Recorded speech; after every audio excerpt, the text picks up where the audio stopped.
just one is so powerful and can destroy anyone. Number 3. Lesser Key of Solomon. Rare editions, especially those from the 17th century, can be valued at $15,000 or more. Number 2. The Grand Grimoire. Often referred to as the Red Dragon, this book is considered one of the most powerful and dangerous black magic books. Original copies are extremely rare and can fetch prices upwards of $20,000. Number 1. The Book of Thoth. This book, a study of Egyptian tarot, was sold for $27,000. The twin serpents represent duality intertwining toward enlightenment. The triple moon symbol depicts the waxing, full, and waning moons, representing the maiden, mother, and crone in Wiccan and pagan traditions. It reflects life's cycle, youth, adulthood, and old age, symbolizing feminine energy, intuition, and transformation. Often linked to the goddesses Hecate, Artemis, and Selene, it embodies the ever-changing nature of existence. The Valknut is a Norse symbol of 3 interlocking triangles, linked to Odin and the afterlife. Found on Viking runestones, it represents life, death, and the passage to Valhalla for fallen warriors. Some also interpret it as a symbol of fate's unbreakable knots, reflecting the inescapable nature of destiny. Sigils have deep roots in Solomonic magic and Western occultism. In grimoires like the Key of Solomon, sigils were used to summon spirits, command angels, and bind demons. These symbols were often carved onto talismans or drawn on parchment, charged through prayers and rituals. Today, sigils remain a key part of chaos magic, Wicca, and modern esoteric traditions. An 8-armed star radiating outward, the Chaos Star represents limitless potential, entropy, and raw creative energy, originating from Michael Moorcock's fantasy works. It was later adopted into chaos magic as a representation of freedom from rigid structures. It reminds us that from chaos comes creation. Mjolnir, the legendary hammer of Thor, is one of Norse mythology's most powerful symbols. It was both a weapon and a sacred tool, used to protect gods and humans alike. Viking warriors wore Mjolnir amulets for strength and divine blessing, while it also played a role in ceremonies and rituals. The Rose Cross combines the Christian cross with a blooming rose, symbolizing spiritual unfolding and enlightenment.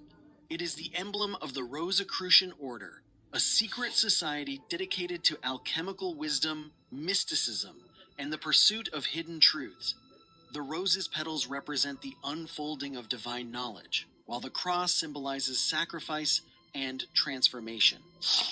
The Philosopher's Stone is often depicted as a circle inside a square and triangle, symbolizing perfection and enlightenment. The squaring the circle symbol features a square, a circle, and a triangle overlapping, representing the balance between material and spiritual realms.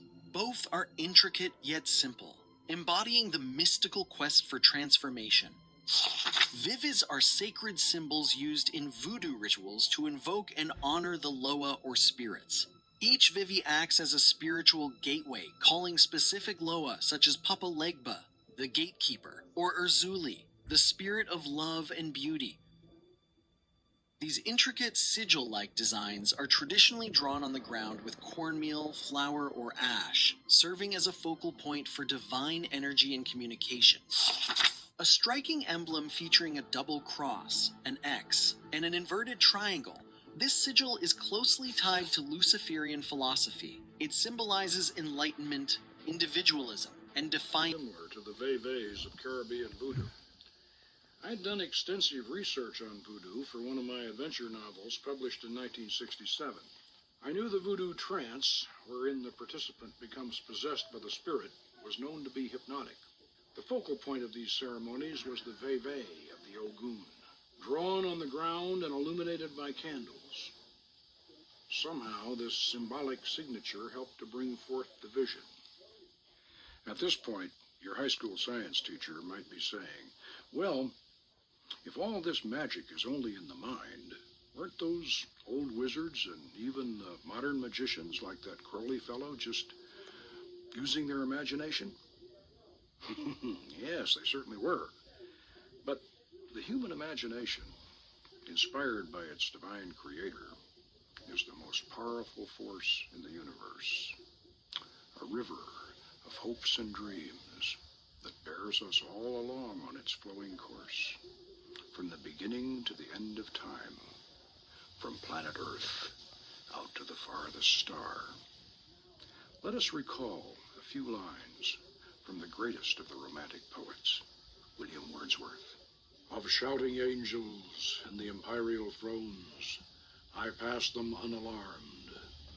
Not chaos, not the darkest pit of lowest Erebus, nor aught of blinder vacancies scooped out by help of dreams, can breed such fear and awe as fall upon us when we look into our minds, into the mind of man. With that in mind, let's look at the philosophy and the psychology that lies behind this powerful system. To begin with, we should not make the mistake of thinking that those old magicians were credulous and naive enough to believe that they could physically manifest the kind of heavenly glories and hellish horrors that Bosch and Blake depicted. These artists, like the Hollywood movie makers of today, symbolized the subtle power of magic with intense and sometimes lurid physical images. In magical operations, the roof does not fly off as choirs of angels descend in blinding rays of light, nor does the floor crack open to disgorge a horde of fire-breathing demons. The actual effects of magic are very powerful, but they are also subtle and subjective. As Cornelius Agrippa, one of the greatest of the Renaissance magicians, explained, there is another meaning than what is writ in the bare letters about this magical art. We must not look for the principle of these grand operations outside of ourselves. It is that internal spirit within us which can very well perform whatsoever the monstrous mathematicians, the prodigious magicians, the wonderful alchemists, and the bewitching necromancers can effect. Heinrich Cornelius Agrippa was certainly an honored philosopher and magus, but we should remember that King Solomon was considered to have been the wisest man who ever lived.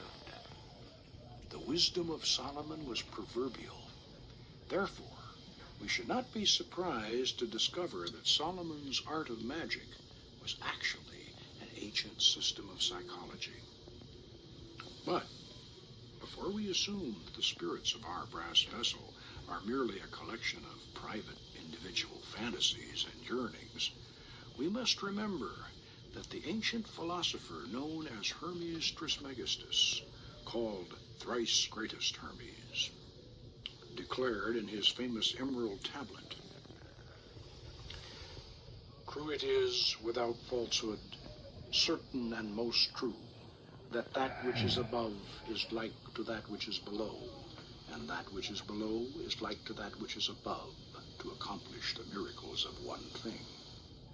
Based upon this profound revelation, the Magi of classical times, the later medieval sorcerers, and the Renaissance magicians believed that the human mind was a miniature functioning model of the vast universe itself. The greater universe could be manipulated by magical operations within the personal sphere. Hermes Trismegistus had even gone so far as to suggest that in days of old men had created their own lesser god.